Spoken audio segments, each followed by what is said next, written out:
people scrambling. Athens once again the scene of violent clashes between protesters and police as petrol bombs were met with tear gas. But violence was the minority approach. Around 10,000 people gathered peacefully at Syntagma Square opposite the Greek Parliament, opposing the bill to regulate public protests in the country.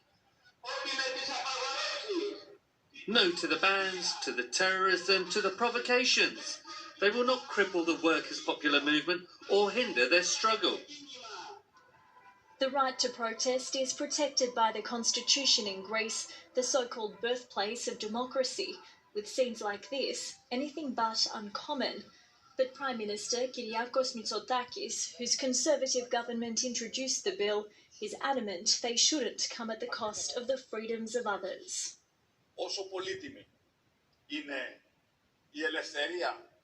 The freedom of someone to demonstrate is just as precious as the freedom for someone to get to the hospital, to get to his job, to his home, or to be able to go out for a walk with his kids. In a democracy, the right of the one does not overrule the right of the rest. But the opposition labelled the measures as undemocratic.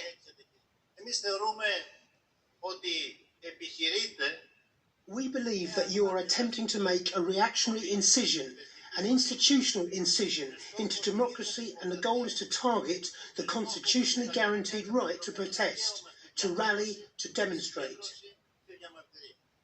The new legislation was, however, passed in Parliament, mandating restrictions on demonstrations and giving authorities the power to ban them altogether if they're deemed a threat to public safety.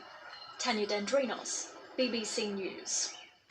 Stay with us here on BBC News, still to come.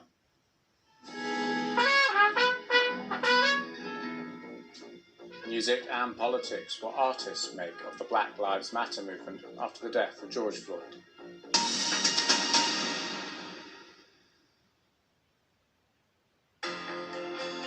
Central London has been rocked by a